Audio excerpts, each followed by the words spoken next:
जय श्री राम दोस्तों, स्वागत है आप सभी का सनातन धर्म यात्रा में। दोस्तों, पिछले वीडियो में आपने मनुस्मृति के 8वें अध्याय के 40 श्लोकों को सुना और समझा।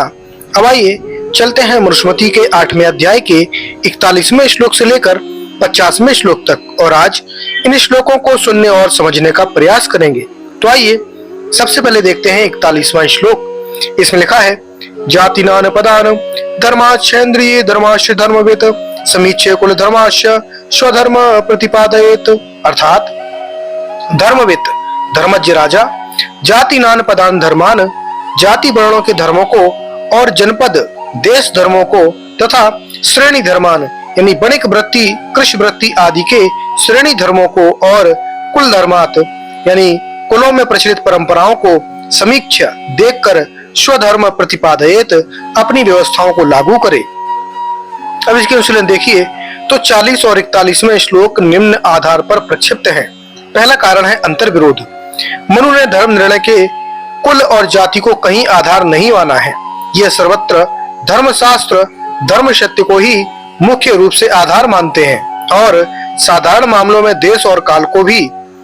8वें अध्याय के 8वें 44वें 45वें और 126वें श्लोक में आप देख सकते हैं। यदि कुल और जाति को निर्णय का आधार मान लिया जाए तो फिर धर्म शास्त्र की क्या आवश्यकता रह जाएगी। कुलों के अपने अपने धर्म प्रचलित हो जाएंगे। इस प्रकार इस श्लोक का उक्त श्लोकों से और मनु स्मृति के उद्देश्य से ही विरोध है। अतः यह श्लोक प्रक्षिप्त है। 40वां श्लोक भी प्रक्षिप्त है क्योंकि इससे पूर्व 8वें अध्याय के 33वें श्लोक में कहा है कि जिसका धन है उसको दे दे, कुछ भाग राजा ले। यह परस्पर विरुद्ध कथन है। उसके बाद 42वां श्लोक है। इसमें लिखा है, कर्तव्यों में संलग्न व्यक्ति सबके प्रिय। इसमें लिखा है, स्वानि कर्माणि कुर्वाणः तूरे संतो अपि मानवः प्रिया भवन्ति लोकस्य स्वे स्वे कर्म व्यवस्थिता। अर्थात स्वानि कर्माणि कुर्वणा अपने अपने कर्तव्यों को करते हुए और स्वे स्वे कर्मणि अवस्थिता अपने अपने कर्तव्यों में स्थित रहने वाले मनुष्य दूरे संता अपि दूर रहते हुए भी लोकस्य प्रिया भवन्ति समाज के प्यारे अर्थात लोकप्रिय होते हैं। उसके बाद 43वां श्लोक है। इसमें लिखा है, राजा या राजपुरुष विवादों को न बढ़ाएं। इसमें लिखा है, नोत्पादय स्वयं कार्य राजा नानवश्य पुरुषः नाचा प्रतिमन्नेन ग्रसेदर्थ कंथचन। अर्थात राजा अपि अश्य पुरुषः राजा अथवा कोई भी राजपुरुष स्वयं कार्य न उपपादयेत स्वयं किसी विवाद को उत्पन्न न करे और न बढ़ाए और अन्यन प्रापितम अर्थम अन्य किसी भी व्यक्ति द्वारा बताए या प्राप्त कराए गए धन को कथंचन किसी भी स्थिति में न ग्रसेत स्वयं हड़पने की इच्छा न करें जब तक यह धन किसका है यह सिद्ध न हो जाए और वह लावारिश सिद्ध न हो जाए तब तक राजा उसे अपने अधिकार में न ले और कोई राजपुरुष उसको बीच में ही हड़पने न पाए। अब इसके अनुशीलन देखिए तो श्लोक 8वें अध्याय के 26वें की और 8वें अध्याय के 44वें से प्रसंग की संबद्धता है। यहाँ 8वें अध्याय के 7वें तथा 18वें श्लोकों के प्रकार के मुकदमों की गणना करके जैसा कि 8वें अध्याय के 45वें श्लोक तक सत्य सही निर्णय कैसे करें मनु ने यह प्रसंग वर्णित किया है। संकेतिक क्रमानुसार पहला मुकदमा भी 8वें अध्याय के 47वें श्लोक से प्रारंभ होता है। इस बीच बाल धन स्त्री धन लावारिस धन नष्ट हुए धन आदि से संबंधित बातें प्रसंगाकुल नहीं है। इस प्रकार के शेष सभी विधान मुकदमों के निर्णय अंत में है। 9वें अध्याय के 151वें श्लोकों के पश्चात वर्णित किए गए हैं। इनमें नष्ट या चोरी किए गए धन की चर्चाएं हैं और चोरी विवाद वाले ही दंड वर्णित है। प्रतीत होता है कि ये सभी श्लोक स्थान भ्रष्ट होकर यहाँ जुड़ गए हैं।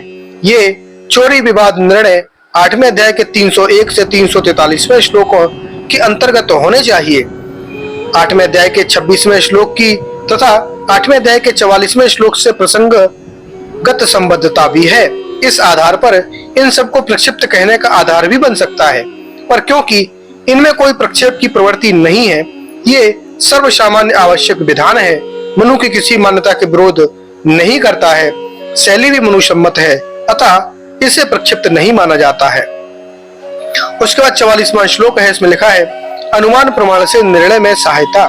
इसमें लिखा है, यथा नृत्य शक्रात मृगस्य मृगयुः पदम नये तथा अनुमानेन धर्मस्य नृपति पदम, अर्थात जैसे मृगयु शिकारी अशकृत पाते खूनों के धब्बों से मृगस्य पदम नयति हिरण के स्थान को प्राप्त कर लेता है, वैसे ही नृपति यानी राजा या न्यायकर्ता अनुमानेन अनुमान प्रमाण से धर्मस्य पदम धर्म के तत्व अर्थात वास्तविक न्याय का निश्चय करे। उसके बाद 45वां श्लोक है, इसमें लिखा है सत्यमर्थ च संपेश्य आत्मनयम साक्षिणः देशम रूपम च कालम च व्यवहार विधौ स्थितः, अर्थात व्यवहार विधौ स्थिता मुकदमों का फैसला करने के लिए तैयार हुआ राजा, सत्यम च अर्थम मुकदमे की सत्यता न्याय उद्देश्य, आत्मनम अपनी आत्मा के आंतरिक निर्णय को, अथ साक्षिणा और साथियों का, तथा देशम रूपम च कालम देश स्वरूप एवं समय को सब पश्चित अच्छी प्रकार देखे विचार करे। अब इसके अनुशीलन देखिए तो आत्मा के निर्णय का क्या अभिप्राय है, इसे समझने के लिए देखिए पहले अध्याय का 125वां श्लोक और उस पर संबंधी अनुशीलन। उसके बाद 46वां श्लोक है, इसमें लिखा है सदुराचरितम यतस्यः धर्मस्यैव तुजातिभिः तद्देश कुल जाति नाम विरुद्धम प्रकल्पयेत, अर्थात सदैव श्रेष्ठ लोगों और धार्मिक के दुजात भी धार्मिक विद्वानों ने यत आचरितम स्यात् जो आचरण किया है देश कुल जाति नाम अविरुद्धम देश कुल तथा जाति के विरुद्ध जो ना हो उस व्यवहार के अनुसार प्रकल्पयेत राजा निर्णय दे। अब इसके अनुशीलन देखिए तो 46वां श्लोक निम्न प्रकार प्रक्षिप्त है। पहला कारण है अंतर्विरोध। मनु ने निर्णय का आधार धर्मशास्त्र धर्म सत्य को माना है और साधारण मामलों में देश काल को भी। 8वें अध्याय का 8वां श्लोक 44 से 45 श्लोक और 126वां श्लोक, किंतु कुल जाति को नहीं।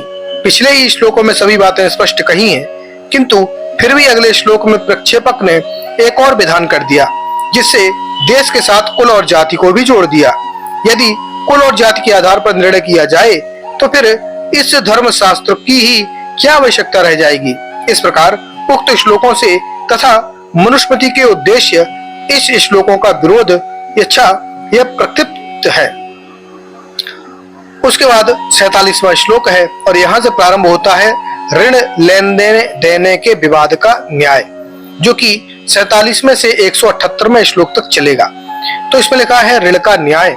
इसमें लिखा है अधर्मार्थ सिद्ध्यर्थ मुत्तमर्णे निचोदितः दापयेद निकष्यार्थ धर्म दुभावितम, अर्थात अधर्मण अर्थ सिद्ध्यर्थम अधर्मण यानी कर्जदार से अपना धन वसूल करने के लिए उत्तम मर्णे निचोदितः उत्तम मर्ण यानी कर्ज देने वाले अर्थात बनी की ओर से प्रार्थना करने पर राजा धनिकस्य विभावितम अर्थम धनी का वैलेख आदि से सिद्ध निश्चित करता हुआ धन अधर्मणात् दापयेत कर्जदार से दिलवाए।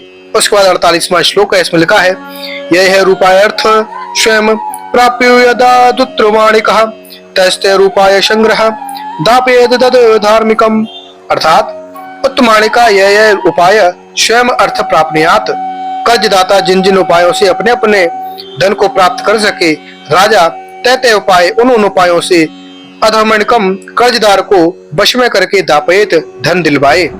उसके बाद 49वां श्लोक है, इसमें लिखा है धर्मेण व्यवहारेण चलेनान चरितेन चः प्रयुक्तम साधेर्थम पंचमेन बलेन चः, अर्थात धर्मेण व्यवहारेण छलेन आचरितेन धर्म से व्यवहार से छल से आचरित से और पंचमेन बलेन पांचवें उपाय शक्ति से प्रयुक्तम अर्थम साधयेत दिए हुए धन का प्राप्त कराए।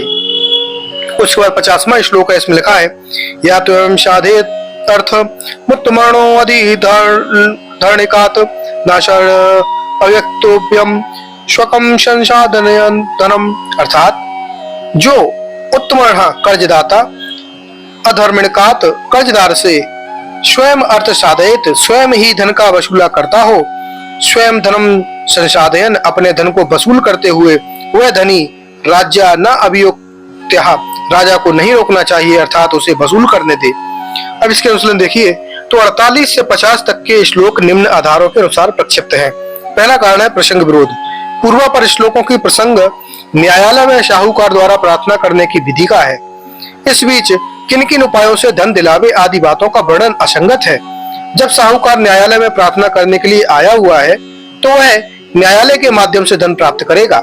50वें श्लोक में स्वयं धन वसूल करने देने की बात का वर्णन इस संपूर्ण पूर्वापर प्रसंग के विरुद्ध है। जब वह न्यायालय में प्रार्थना कर रहा है तो स्वयं धन वसूलने का अवसर ही कहाँ रह जाता है। यहाँ केवल निर्णय देने का और दंड व्यवस्था का प्रसंग है। व्यवहार, छल आदि की बात कहना असंगत बातें हैं। 47 तथा 52वें श्लोक में प्रसंग जुड़ता है। बीच के श्लोकों में न्यायालय में की जाने वाली विधि भंग हो रही है। इस प्रकार ये श्लोक प्रक्षिप्त है। दूसरा कारण है अंतर विरोध। इन श्लोकों में व्यवहार, छल आदि के द्वारा साहूकार का धन दिलाना, स्वयं धन वसूल करने देना आदि बातें मनु द्वारा विहित व्यवहार निर्णय की इस संपूर्ण व्यवस्था से ही विरुद्ध है। इस व्यवस्था के विवाद उत्पन्न होने पर साक्षी द्वारा आदि द्वारा राजा को धर्मयुक्त निर्णय देने का विधान है। इन श्लोकों में उक्त बातों का इस व्यवस्था में अवसर ही नहीं रहता है। तो दोस्तों, ये जानकारी आपको कैसी लगी कृपया कमेंट बॉक्स में अवश्य बताइए। बने रहिए सनातन धर्म यात्रा के साथ और लेते रहिए रोचक एवं धार्मिक जानकारी प्रमाणों के साथ। धन्यवाद। जय श्री राम।